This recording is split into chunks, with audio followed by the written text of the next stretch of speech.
My brother-in-law beat me up, bloodied my face, popped my shoulder. My sister said, "You should have signed the loan." Just for saying no to being their guarantor. I crawled to my parents' house, pleading for help before I passed out. What came after left even the cops shaken. My own sister watched me bleed, then said, "You should have signed the mortgage." My entire world fractured the moment those words echoed, and I knew, with sickening certainty, that everything I believed about family was a lie. The cold linoleum pressed against my back, the metallic tang of blood filled my mouth, and the silence they left behind was louder than any scream. I'm Chloe, 32, and for years, Isabel, my older sister by 5 years, was my protector, my guide. We grew up in a modest neighborhood in North Carolina, and she always had my back, chasing away bullies, helping with homework. Our parents, a high school economics teacher and a hospital nurse, weren't wealthy, but they drilled into us strong family values, the importance of education, and smart financial habits.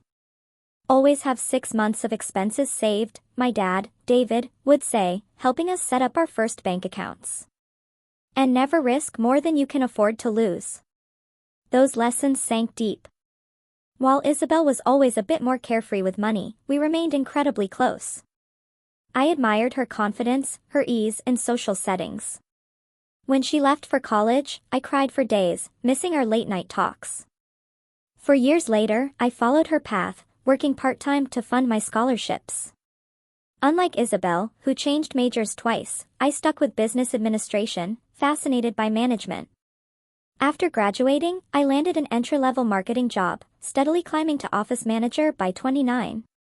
My consistent saving allowed me to buy my own 2-bedroom condo last year, a modest place, but mine, a tangible proof of my financial discipline.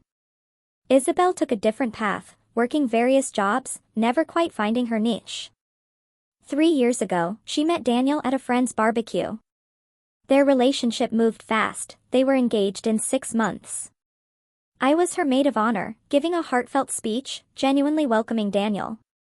Initially, I thought he was good for her, charismatic, seemingly adored her. He worked in telecom sales, and while his commission-based income fluctuated, they appeared to manage. Isabel took a part-time boutique job, mostly for the discount, or so I thought. We maintained close family ties. Sunday dinners at my parents' house, holidays together. But I began noticing subtle changes in Isabel. The thrift store shopper now talked designer labels. She'd suggest I treat myself to a more luxurious car than my practical one. Daniel often steered conversations to money, probing my salary, commenting on my condo's market value. I dismissed it as his sales background, failing to see the warning signs. "Your sister and I are thinking about investment properties," Daniel mentioned 6 months ago, during dinner. "Real estate is where true wealth is built."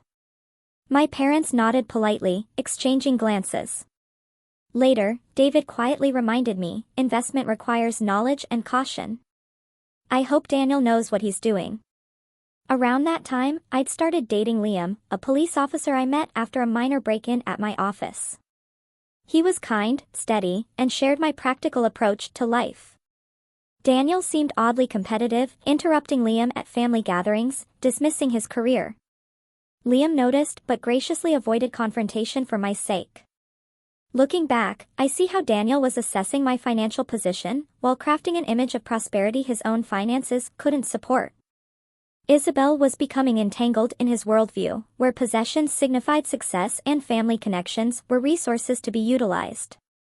The last truly peaceful family gathering was my 30th birthday, just 4 months ago. My parents hosted a small dinner, and Isabel gave me a beautiful handmade bracelet, a throwback to our childhood. For a moment, I glimpsed my old sister, the one who valued sentimental connection. If only I'd known how quickly our relationship would fracture. The request that shattered our family came on an ordinary Tuesday evening.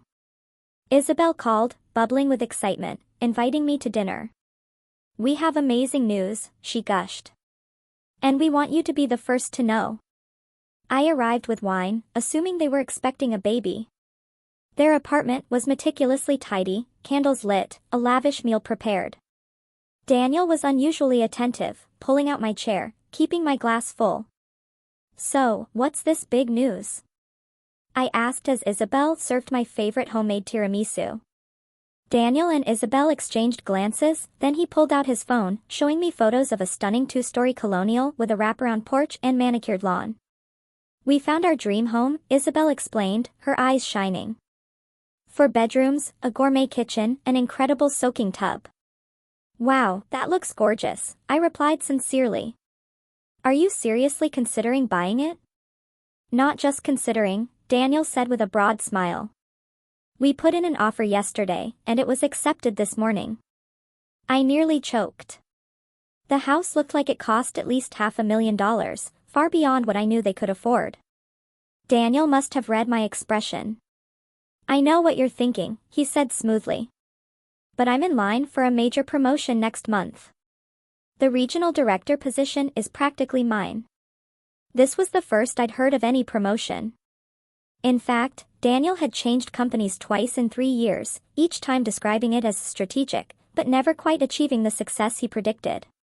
That's great news, I said cautiously. When would you close? That's actually why we wanted to talk to you, Isabel interjected, reaching for my hand. With Daniel changing jobs recently, the bank needs a little extra security on the loan. My stomach tightened as Daniel continued. Your credit score is excellent, and you have that stable job history the banks love. We just need you to co-sign as a guarantor on the mortgage. It's just a formality, really. You wouldn't need to contribute anything financially. The casual way they presented this enormous request stunned me. Being a guarantor meant I'd be legally responsible if they defaulted. Given Daniel's job instability and their apparent comfort with stretching beyond their means, this was far from a mere formality. This is a big decision, I said carefully. Can I have some time to think about it? Maybe review the details? A flash of annoyance crossed Daniel's face before he masked it with a smile. Of course, but we need to let the bank know by next week to keep our interest rate lock. On the drive home, my mind raced. David's financial cautions echoed. I spent the next day researching what being a mortgage guarantor truly meant. The more I learned, the more alarmed I became. If Isabel and Daniel missed payments, my own credit would be damaged. If they defaulted entirely, I'd be responsible for their debt, potentially losing my own home and savings. I scheduled an appointment with my financial advisor, Sarah, who didn't mince words. This would be an enormous risk, she warned. From what you've told me about their financial situation and job history, I'd strongly advise against it. 3 days after dinner, I invited Isabel for coffee, hoping for a reasonable conversation without Daniel present. At our favorite cafe, I tried to approach it gently. I've been researching what being a guarantor means, I began. It's actually a much bigger commitment than Daniel made it sound. Isabel stirred her latte slowly. I know it sounds scary, but we'd never put you in a bad position, Chloe. Daniel is absolutely getting that promotion. But what if something unexpected happens? I asked. What if the promotion doesn't come through, or one of you has a health issue? I just need to understand the contingency plan. There you go again, she sighed. Always planning for the worst. Can't you just trust us? Trust me, this house means everything to us, starting our family. I do trust you, I assured her. But this is business, and mixing family with major financial commitments can get complicated. Maybe there are other options, like waiting a few months until Daniel has actually secured the promotion. Disappointment clouded her face, but she nodded. I understand your concerns. Let me talk to Daniel about alternatives. I thought the conversation had gone well, but that evening my phone buzzed with a text from Daniel. Isabel told me about your concerns. Thought you'd support your sister's happiness. Guess blood isn't as thick as water after all. The passive-aggressive message was just the beginning.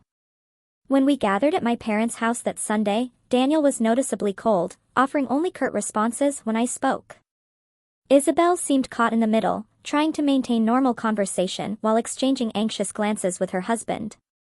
During dinner, I attempted to explain my position logically, suggesting alternatives like a smaller starter home or waiting until their financial situation was more stable. We've done the math, Daniel said sharply. We can afford this house. We just need your signature to satisfy the bank's red tape. If you've done the math, then surely you can show me the budget breakdown? I suggested. That would help me feel more comfortable with the arrangement. So now we need to prove ourselves to you? Daniel's voice rose slightly. Your sister isn't enough of a guarantee for you? My parents exchanged concerned glances. David cleared his throat. Financial decisions should never be rushed. Maybe all of you need more time to consider options.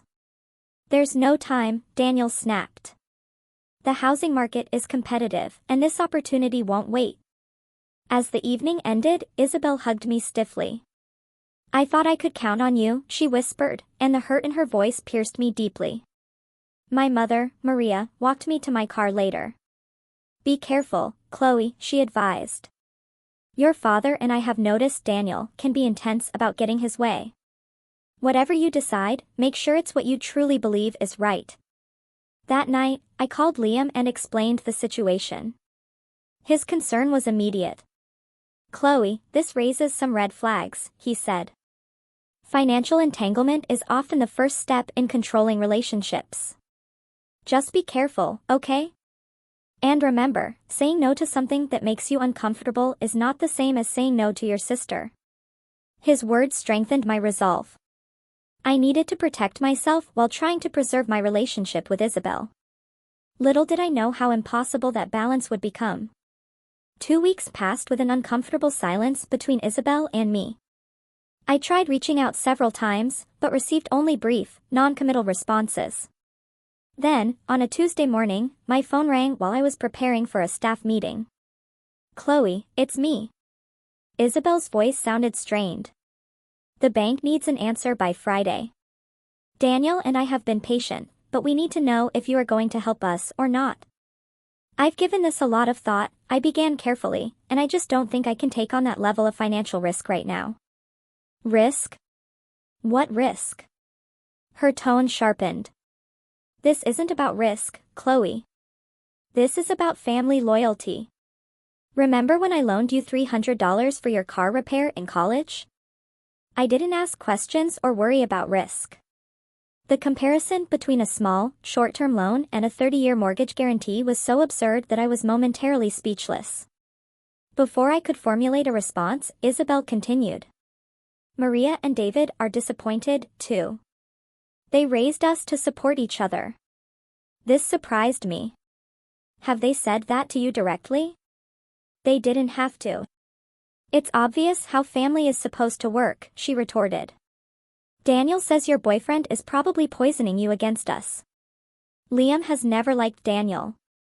The conversation deteriorated further, ending with Isabel in tears and me feeling both guilty and manipulated. I called my parents immediately after and, as I suspected, they had never expressed disappointment in my decision. In fact, they had told Isabel and Daniel to respect my choice. The next escalation came without warning. 2 days later, while I was conducting interviews for a new administrative assistant position, the receptionist called to say I had visitors. Stepping into the lobby, I found Isabel and Daniel waiting, both dressed formally as though coming from a business meeting. We need to talk to you, Daniel stated firmly. It cannot wait. Acutely aware of my professional environment, I led them to a small conference room. I'm in the middle of interviews today. What is so urgent? Daniel placed a folder on the table. We brought the mortgage paperwork. All we need is your signature, and we can stop bothering you about this. I told Isabel my decision, I said, trying to keep my voice level. I'm sorry, but it has not changed. Daniel's face hardened. Do you have any idea what this house means to us, to your sister? This is our future, our family we're talking about.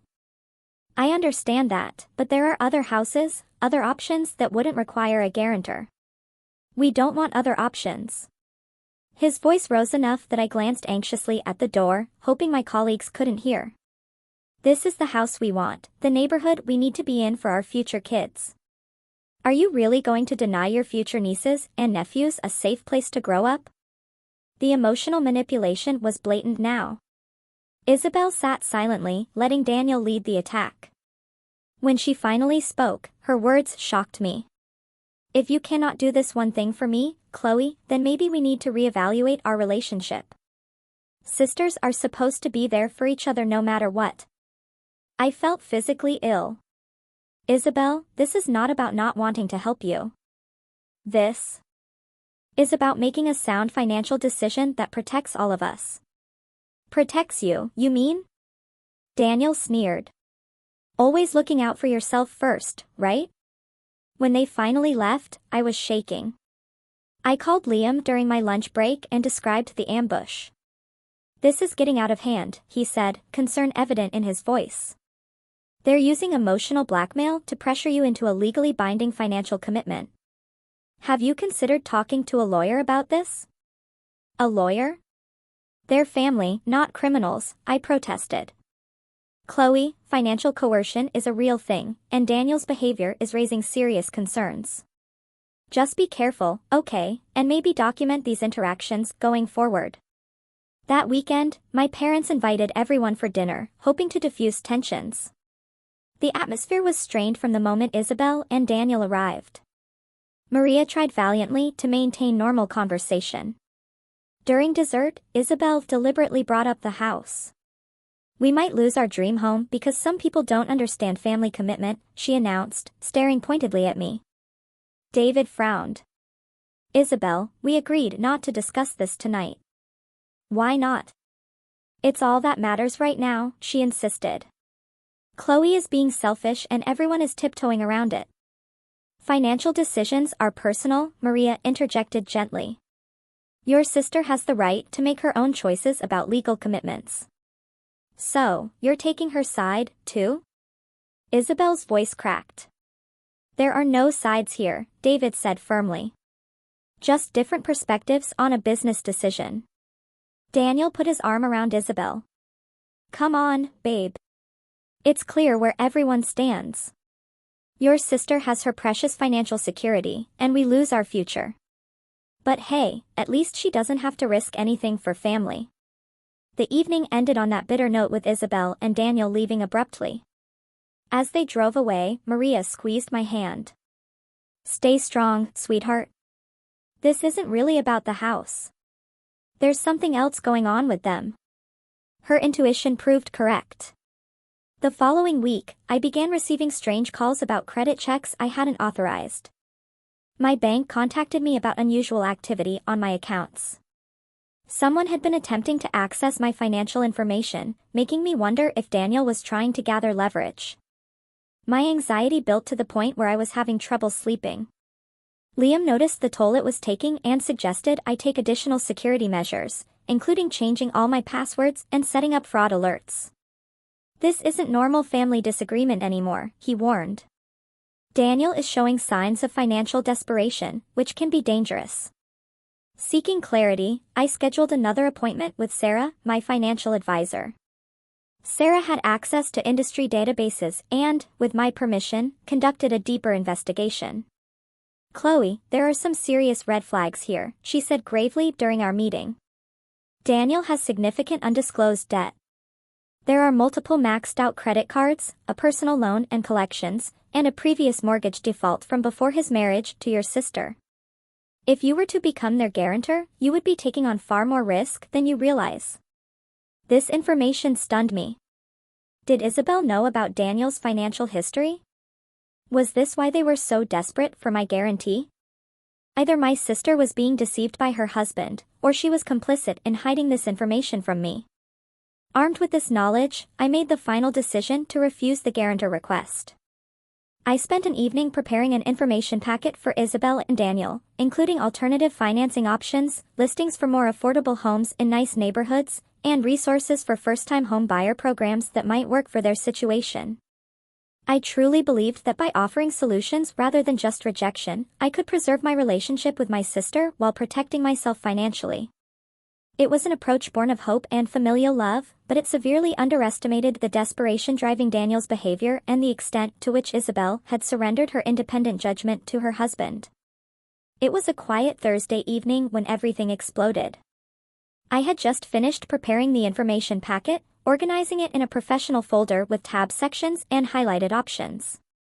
The material included alternatives to having a guarantor, such as first-time home buyer programs, listings for more affordable homes in safe neighborhoods, and contact information for mortgage brokers who specialized in challenging financial situations. I felt good about this approach. Instead of just saying no, I was offering constructive alternatives. Maybe this would help repair the growing rift with my sister while still maintaining my financial boundaries. I had even ordered delivery from Isabel's favorite Thai restaurant as I worked, thinking comfort food might help me relax after weeks of tension. At 9:30 in the evening, aggressive pounding on my door startled me. Through the peephole, I saw Daniel's distorted face, his expression contorted with anger. Isabel stood behind him, her arms crossed tightly across her chest, looking tense. "Chloe, open the door. We know you're in there," Daniel shouted, pounding again. My heart raced as I considered my options. Not answering seemed impossible with the noise potentially disturbing my neighbors. Calling Liam crossed my mind, but he was working a night shift and wouldn't be able to respond immediately. "Just a minute." I called quickly, texting my location to Liam with a brief "Daniel here, very angry" message before opening the door with the security chain still engaged. "What's going on? Why are you pounding on my door this late?" Daniel's face was flushed, his eyes bloodshot. "Take off the chain, Chloe. We need to talk. It's pretty late. Can this wait until tomorrow? I actually have some information I was going to bring over to you guys this weekend." "Tomorrow?" Daniel laughed bitterly. "There is no tomorrow. The bank called. We lost the house because you were too selfish to help us." Before I could respond, he slammed his shoulder against the door with enough force to break the security chain. I stumbled backward as Daniel pushed his way into my apartment. Isabel, following behind him, looked pale but resolute. "Daniel, you need to leave right now," I said, trying to keep my voice steady while reaching for my phone. "This is not okay." He snatched the phone from my hand and threw it across the room. "Nothing about this is okay. Do you have any idea what you've done to us, to your sister?" "I didn't do anything to you," I protested, backing away. "I just could not take on the financial risk of being your guarantor. But I have been researching alternatives that might work better for your situation." I gestured toward the folder on my dining table. Daniel followed my gaze, strode over, and flipped through its contents. "Cheaper houses, first-time buyer programs." His voice dripped with contempt. "You think we want your charity? Your condescending little solutions?" He grabbed the folder and threw it against the wall, scattering papers across my living room floor. "Daniel, please." Isabel finally spoke, but not to restrain him. "Let us just go. She has made her choice. No, I want her to understand what she has done." Daniel insisted, turning back to me. "You know what the real estate agent told us today? That the sellers accepted another offer. Do you know why? Because they got tired of waiting for our financing to come through. Financing that would have been secured weeks ago if you had just signed the papers." His face was inches from mine, now spittle flying as he shouted. I could smell alcohol on his breath. "I'm sorry you lost the house," I said, trying to de-escalate. "But there will be other houses, better ones that you can afford without needing a guarantor." "Afford?" Daniel's laugh was ugly. "You think you know everything about our finances, about what we can afford?" "Actually, I do know some things," I said, my fear beginning to transform into anger. "I know about the maxed-out credit cards, Daniel, and the personal loan and collections, and your previous mortgage default." The color drained from his face. "You had no right to look into my financial history." "I had every right when you were asking me to guarantee hundreds of thousands of dollars." I countered. "Did Isabel know about all this? Did you tell her before you pressured me to put my financial future on the line?" I looked at my sister, whose expression had shifted from resolve to confusion. "Isabel, did you know?" "Don't talk to her." Daniel growled, stepping between us. "This is between you and me now." No, it is not. I insisted, trying to move around him to see my sister. Isabel deserves to know the truth if she doesn't already. This is not just about a house. Daniel has serious financial problems that he has been hiding. Shut up. Daniel roared. And before I could react, his hand shot out, shoving me hard against the wall. The back of my head hit with a sickening thud, momentarily disorienting me. Daniel. Isabel gasped, but made no move to intervene. I tried to push away from the wall, but Daniel grabbed my shoulders and slammed me back again. Pain exploded through my right shoulder as something gave way with an audible pop. I screamed in agony, which seemed to only further enrage him. You think you're so much better than us with your perfect credit score and your responsible job? He snarled, his face inches from mine. Always judging, always thinking you know best. I raised my good arm instinctively to protect my face, but he caught my wrist and twisted it painfully. Stop it. You're hurting me. I cried out, looking desperately toward my sister. Isabel, please help me. What happened next was a blur of motion and pain. Daniel's fist connected with my face, the impact sending a shockwave through my skull. I tasted blood as my lips split open. Another blow caught my cheekbone, and I felt something crunch. Warm liquid began flowing down my face as I collapsed to the floor, my dislocated shoulder sending waves of agony through my body. Through tear-blurred vision, I saw Isabel standing frozen, her hands covering her mouth, watching as her husband assaulted her sister. I reached toward her with my good arm. Isabel, please, I begged. She finally moved, taking a single step forward. Daniel, that is enough. Let us go. Not to help me. Not to stop him. Just to leave. Daniel stepped back, breathing heavily, looking down at me with contempt rather than remorse. You brought this on yourself, he spat. As they moved toward the door, I managed to choke out, Isabel, how can you let him do this? My sister paused in the doorway, her face a mask I couldn't recognize. The stranger wearing my sister's face looked at me coldly and said the words that would haunt me. You should have just signed the mortgage. Then they were gone, leaving me bleeding on my apartment floor, betrayed by the person I had trusted most my entire life. The physical pain was excruciating, but it paled in comparison to the shattering of my heart as I realized that the sister I loved had chosen to side with my attacker rather than help me in my moment of greatest need. I don't know how long I lay on my apartment floor, drifting between shock and waves of pain.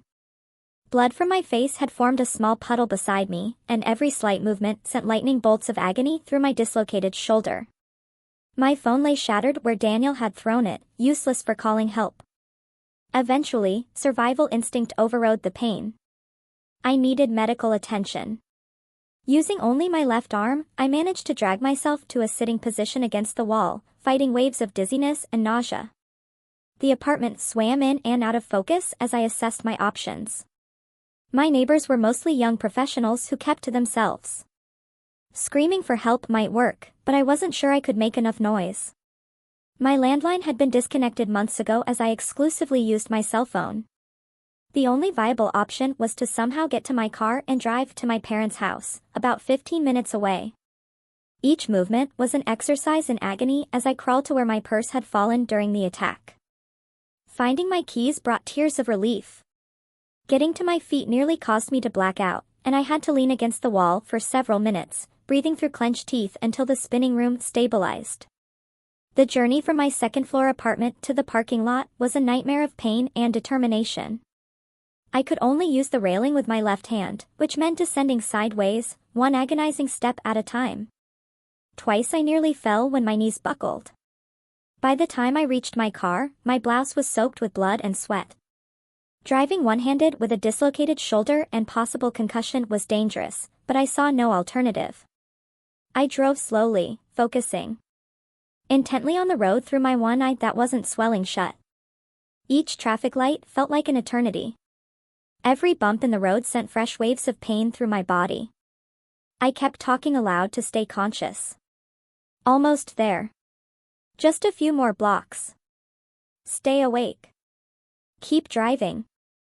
Almost there. The 15-minute drive took nearly 40 minutes as I navigated cautiously, fighting through pain and disorientation. When I finally turned onto my parents' street, relief nearly overwhelmed me. Their porch light was on, a beacon of safety in my darkest moment. I parked haphazardly in their driveway and staggered to their front door. My attempt to ring the doorbell turned into me slumping against the doorframe, my strength finally deserting me. I weakly knocked, leaving smears of blood on their white door. The porch light seemed to brighten painfully, and I heard David's voice through the door. "Who is it?" "Dad," I managed to whisper. "It's me." The door swung open, and I will never forget the horror that transformed my parents' faces as they saw me. Maria's scream seemed to come from far away. "Chloe, oh my God, what happened to you?" David's strong arms caught me as my legs finally gave out. "Daniel," I said, my words slurring through swollen lips. "He attacked me." Isabel watched. That was all I managed before collapsing completely, the safety of my childhood home allowing me to finally surrender to the pain and shock. I vaguely registered being lowered gently to the floor as Maria frantically dialed 911. "My daughter has been assaulted," I heard her saying through tears. "She is bleeding badly and her shoulder looks dislocated. Please hurry."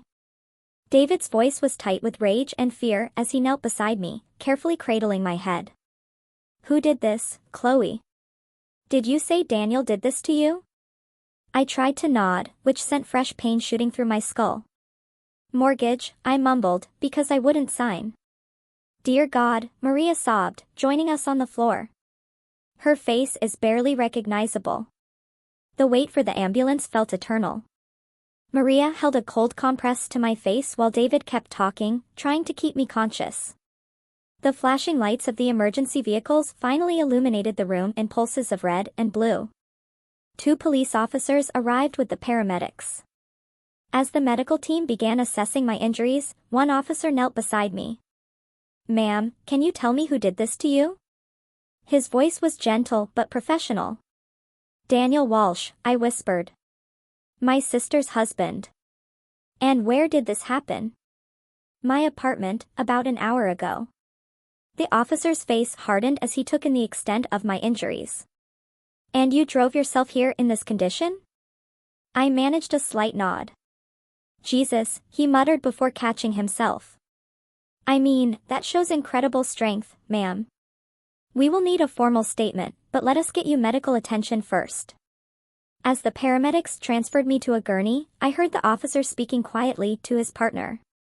"Call it in. Aggravated assault, possibly attempted murder given the extent of injuries. Suspect is Daniel Walsh, brother-in-law of victim." The ambulance ride was a blur of pain and medical terminology. Blood pressure dropping, possible orbital fracture, dislocated shoulder, concussion protocol. They gave me something for the pain that made the world soften around the edges without completely removing me from it. In the emergency room, a team of medical professionals swarmed around me. X-rays confirmed the dislocated shoulder, and the procedure to reset it was excruciating despite medication. My face required multiple stitches, and the ophthalmologist expressed concern about potential damage to my right eye from the orbital bone fracture. Sometime during this medical whirlwind, Liam appeared, still in his police uniform, his face ashen as he took in my condition. He must have come straight from his shift after seeing my text. "Chloe," he choked, taking my hand gently. "I am so sorry. I got your message but was handling an accident scene. By the time I was free and tried to call you, you didn't answer." "Not your fault," I managed through swollen lips. His professional demeanor cracked, and I saw tears in his eyes before he blinked them away. "The responding officers are colleagues of mine. They're already looking for Daniel.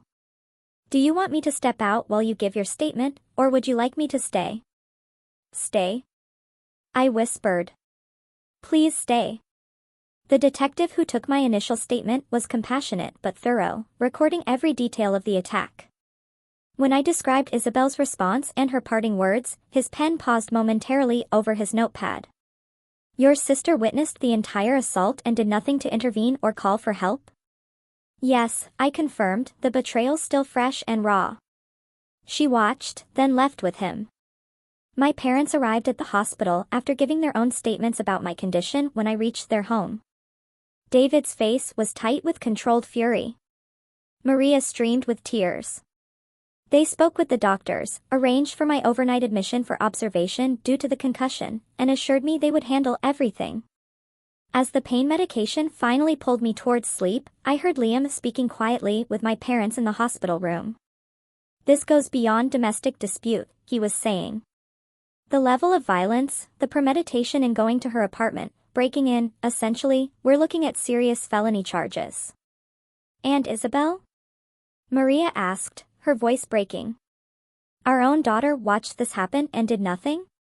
"There may be charges for her as well," Liam replied grimly. "At minimum, failure to report a crime, possibly accessory after the fact." "How did we not see this coming?" David's voice was hollow with guilt. "How did we miss what kind of man he truly was?" "Abusers are often skilled at presenting different faces to different people," Liam explained gently.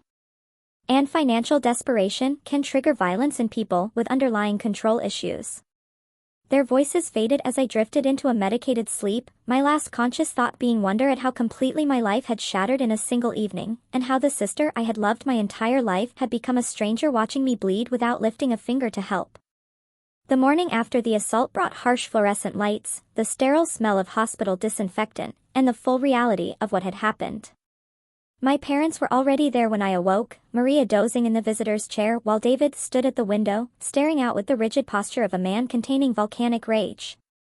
A nurse came in to check my vitals and change the dressing on my face. She held up a small mirror, and I hardly recognized the person staring back at me. My right eye was swollen completely shut, surrounded by deep purple bruising that extended across my cheekbone. Stitches zigzagged across my eyebrow and upper lip. My face was so distorted by swelling that I looked like a grotesque caricature of myself. "The swelling will go down significantly over the next few days," the nurse assured me kindly, and the plastic surgeon did an excellent job with the stitches. "The scars should be minimal." Scars. I would have scars from this, physical reminders of my sister's betrayal that I would see every time I looked in a mirror.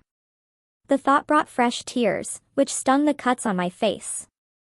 2 police officers arrived mid-morning, neither of them Liam, to avoid any conflict of interest given our relationship.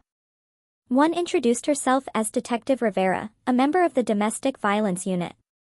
Her partner, Officer Miller, had kind eyes that contrasted with his imposing physical presence. "Miss Moore, I know this is difficult, but we need to take your formal statement about what happened last night," Detective Rivera explained. "We will need to photograph your injuries as well, if that is all right." For the next hour, I recounted every detail of the attack, from the moment Daniel pounded on my door to Isabel's final devastating comment before they left me bleeding on the floor. Officer Miller documented my injuries with a camera, his jaw tightening as he photographed the extensive bruising on my shoulder and face. "Have they found Daniel yet?" I asked when they had finished. Detective Rivera shook her head. "Not yet, but we have officers at their apartment and your sister's workplace. There's an alert out for his vehicle. We will find him." "And my sister?" The officers exchanged glances. "We would like to speak with her as well. Her role in this incident needs clarification."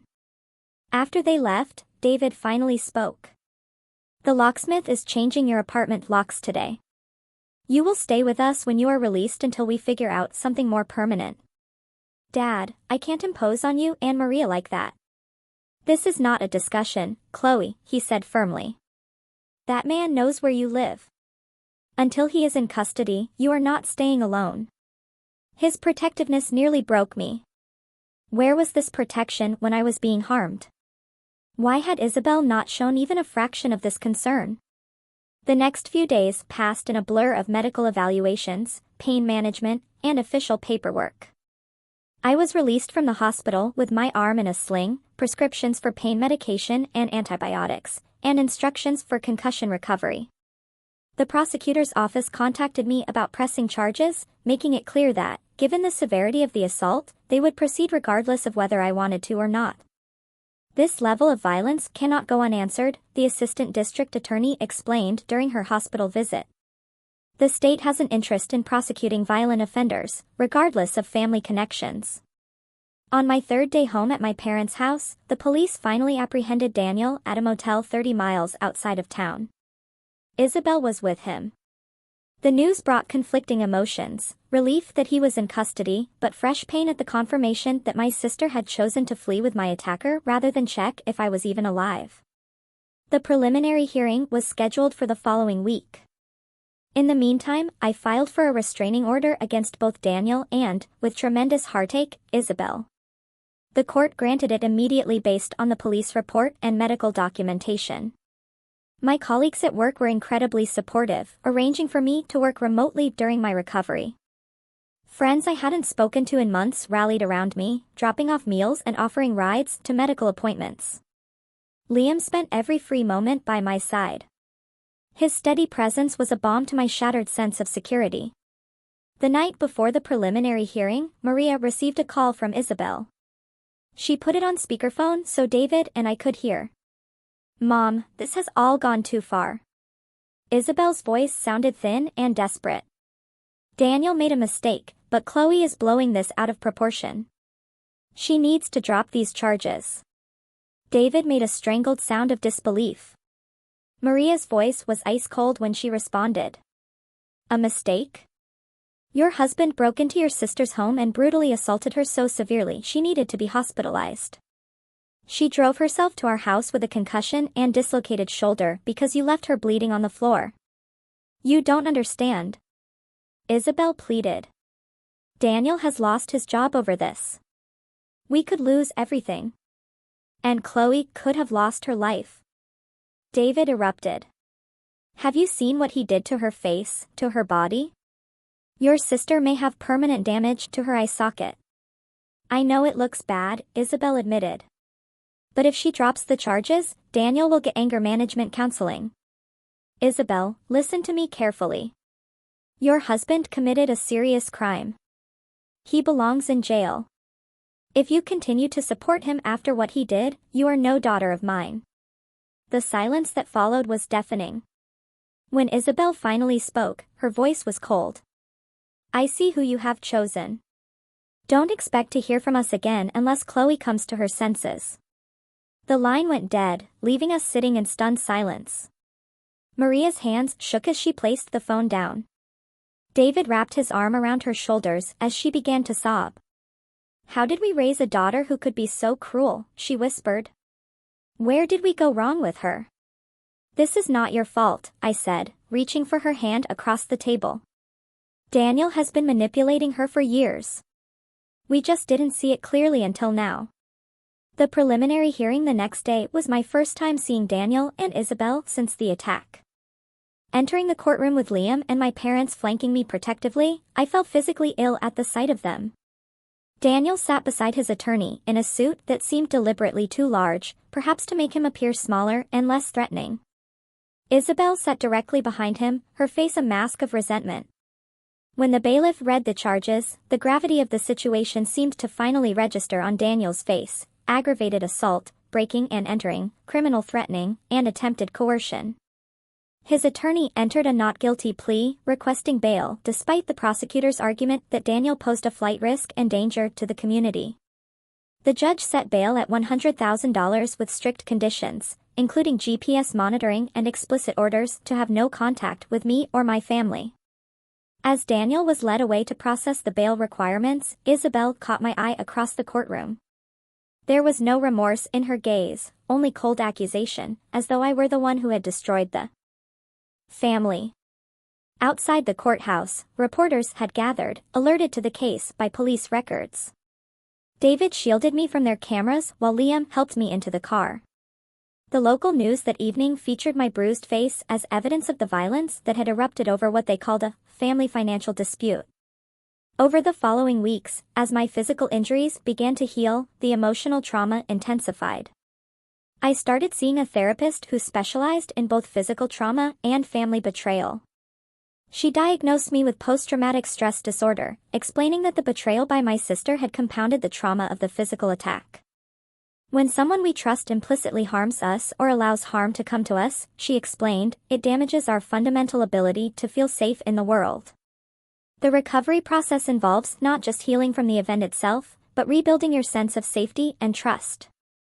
Daniel's attorney approached my lawyer with a plea offer. Daniel would plead guilty to a lesser charge of simple assault if I agreed to make no victim impact statement. I refused immediately. The full truth needed to be on record, not just for my own healing, but to ensure that Daniel faced appropriate consequences for his actions. As the trial date approached, the pressure from Isabel intensified. She sent letters to our parents, claiming I was destroying their family over one bad moment. She attempted to contact my friends, painting me as vindictive and exaggerating my injuries. When these efforts failed, she showed up at my parents' house late one night, hysterical and demanding to see me. David called the police, reporting her for violating the restraining order. When the officers arrived, they found Isabel pounding on the door, screaming that I had ruined her life. Her arrest for violating the protective order was the final fracture in our already splintered family. The trial itself was mercifully brief. The evidence was overwhelming: my medical records, photographs of my injuries, my testimony, and most damning of all, security footage from my apartment building's hallway showing Daniel breaking in and Isabel following him without coercion. The prosecutor also presented evidence of Daniel's financial deception, including documentation of the hidden debt and previous mortgage default that had triggered his desperate attempt to secure my guarantee. When it was my turn to testify, I looked directly at Daniel as I described the attack in detail. Then I turned to where Isabel sat and recounted her final words to me as I lay bleeding: "You should have just signed the mortgage." The courtroom fell silent at this revelation of callousness. Daniel's attorney attempted to paint the incident as a momentary loss of control by an otherwise upstanding citizen under financial stress. The strategy failed spectacularly when the prosecution presented evidence of Daniel's previous anger incidents that had never been reported to police. The jury deliberated for less than 3 hours before returning a guilty verdict on all counts. At the sentencing hearing 2 weeks later, the judge did not mince words. "Mr. Walsh, you committed a brutal assault against a family member who simply refused to put herself in financial jeopardy for your benefit. You have shown no genuine remorse, and the court is particularly disturbed by your attempt to minimize your actions." The court sentenced him to 8 years in state prison. As Daniel was led away in handcuffs, Isabel's anguished cry echoed through the courtroom. Not for me, her sister, who still carried the scars of her husband's violence, but for the man who had inflicted those scars. In that moment, I accepted what I had been fighting to deny. The sister I had loved was gone, replaced by someone I no longer knew or wanted in my life. Outside the courthouse, surrounded by my parents, Liam, and friends who had supported me throughout the ordeal, I faced the reporters' cameras with my head held high, my scars visible, a testament to both violence endured and justice achieved. 6 months after the sentencing, physical therapy had restored most of the function in my shoulder, though certain movements still triggered twinges of pain. The plastic surgeon had done remarkable work minimizing the facial scarring, but a thin white line above my right eyebrow and another at the corner of my lip remained visible reminders of that night. The deeper scars, the ones nobody could see, were healing more slowly. My parents had helped me find a new apartment in a secure building with 24-hour security and no public access to resident floors. I had initially resisted such extreme measures, not wanting to live in fear. But my therapist helped me understand the difference between fear and prudent caution. Creating physical safety is an essential part of your healing journey, she explained during one of our weekly sessions. It is not about living in fear, but about respecting your body's need for security while your mind processes the trauma. The nightmares had decreased from nightly occurrences to perhaps once a week. I no longer jumped at every unexpected knock or flinched when someone raised their voice in excitement. These were small victories, hard-won through consistent therapy and the unwavering support of those around me. Liam had been my rock throughout the recovery process, never pushing, but always present. Our relationship had deepened through the crisis. His patience and understanding created a safe space for my healing. When he surprised me with a weekend getaway to a lakeside cabin 3 months after the trial, I found myself able to truly relax for the first time since the attack. "I'm proud of you," he said as we sat watching the sunset over the water. Not just for surviving, but for how you've handled everything. Your strength amazes me every day. My career had become another anchor in my recovery. 2 months after the trial, I received an unexpected promotion to operations director, a position that came with both greater responsibility and flexibility to continue my therapy appointments. My colleagues, who had rallied around me during the darkest days, celebrated this professional advancement as another step in my journey forward. Isabel remained a complicated absence in my life. After Daniel's sentencing, she had moved in with a friend, unable to maintain the apartment on her part-time income alone. According to Maria, who maintained minimal contact with her, Isabel had finally filed for divorce 3 months into Daniel's sentence when the reality of their financial situation became impossible to ignore. One rainy Tuesday afternoon, I received a letter with her handwriting on the envelope. For several minutes, I simply held it, uncertain whether opening it would represent progress or a setback in my healing. Eventually, curiosity won out. "Chloe," the letter began. "I don't expect forgiveness. I don't even know if I deserve to ask for it, but I need you to know that I am getting help now. My therapist says I was in an emotionally abusive relationship that distorted my thinking and loyalties. That is not an excuse for what I did or failed to do that night. Nothing can excuse that. I just wanted you to know that I'm trying to understand how I became someone who could watch her sister be harmed and do nothing. If you ever want to talk, I would welcome it.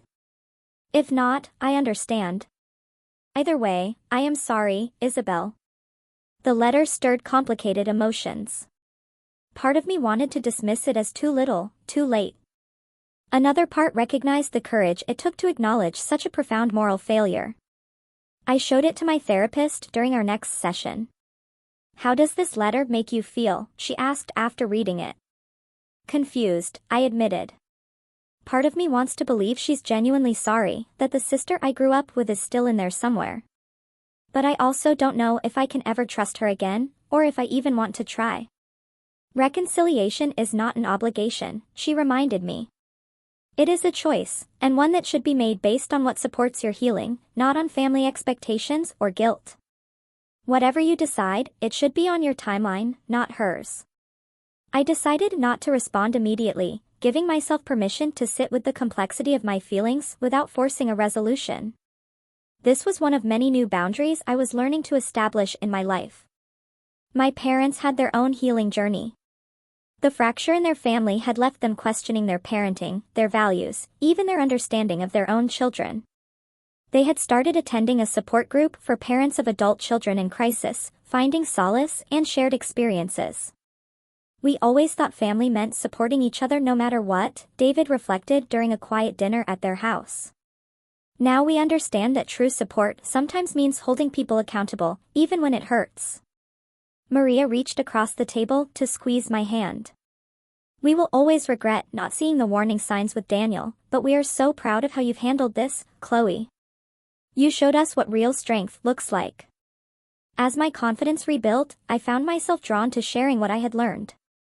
6 months after the trial, I approached the local community college about hosting a financial education workshop specifically designed for women. The focus was on financial independence as a form of self-protection, covering everything from building emergency funds to understanding the legal implications of co-signed loans and joint accounts. The first workshop drew 30 participants. By the third monthly session, we had to move to a larger venue to accommodate over 70 women. Some came from the local domestic violence shelter. Others were students or working professionals. The common thread was a desire for financial knowledge as a pathway to security and independence. Liam attended the fourth workshop, sitting quietly in the back of the room. Afterward, as I gathered my materials, he approached with a small velvet box in his hand. "I was going to plan some elaborate proposal," he said, his voice uncharacteristically nervous. "But watching you tonight, seeing how you've transformed your pain into purpose, I couldn't wait another day to ask you to share your life with me." The ring was simple and elegant, a single diamond in a classic setting. It represented everything I had come to value: clarity, strength, and enduring beauty that emerges from pressure. My immediate instinct was to say yes, but I paused, honoring the promise I had made to myself about making deliberate rather than reactive decisions. Can I think about it? I asked gently. Not because I don't love you, but because I want to be sure I'm saying yes, for the right reasons, not from fear or dependency. His smile was tender with understanding. Take all the time you need. The question will still be here when you are ready to answer. 2 weeks later, after deep reflection and a candid discussion with my therapist about healthy versus reactive relationship choices, I gave him my answer over dinner at my new apartment. The yes came not from fear or need, but from a place of strength and genuine choice. As spring turned to summer, I found myself volunteering at the same domestic violence shelter whose residents had attended my workshops. Once a week, I sat with women whose stories echoed aspects of my own, offering not just practical advice, but living proof that survival and rebuilding were possible. The hardest lesson I learned, I told a group during one session, was that family is not defined by blood or obligation. True family consists of people who protect rather than endanger you, who respect your boundaries rather than demand their violation, who value your well-being as much as their own desires. 1 year to the day after the attack, I stood before the bathroom mirror and really looked at my scars. The physical marks had faded significantly, though they would never disappear completely. I traced the line above my eyebrow gently, no longer seeing it as a mark of victimhood, but as evidence of survival. That evening, Liam and I hosted a small dinner party at my apartment, a deliberate reclaiming of space that had once been violated. My parents were there, along with close friends and colleagues who had supported my recovery. Conspicuously absent was Isabel, though I had finally responded to her letter the week before, suggesting we meet for coffee someday soon, a small opening toward whatever new relationship might be possible. As we raised glasses in a toast, I looked around at these people who had become my chosen family, who had demonstrated through actions rather than mere words what love and support truly meant. The journey had been brutal. The loss is profound, but standing here, surrounded by genuine connection, I recognize the precious wisdom that has emerged from trauma, to boundaries that protect, courage that rebuilds, and love that respects. I offered as a toast, and to all of you who showed me what true family means. Later, as guests departed and Liam helped clean up, he asked if I was okay, noticing my momentary quiet reflection. I'm more than okay, I realized aloud. For the first time since it happened, I feel genuinely at peace. Not because everything is perfect or because all wounds are healed, but because I know now that I can trust myself to protect what matters, to choose wisely, and to rebuild no matter what falls apart. Have you ever had to choose between family expectations and your own well-being?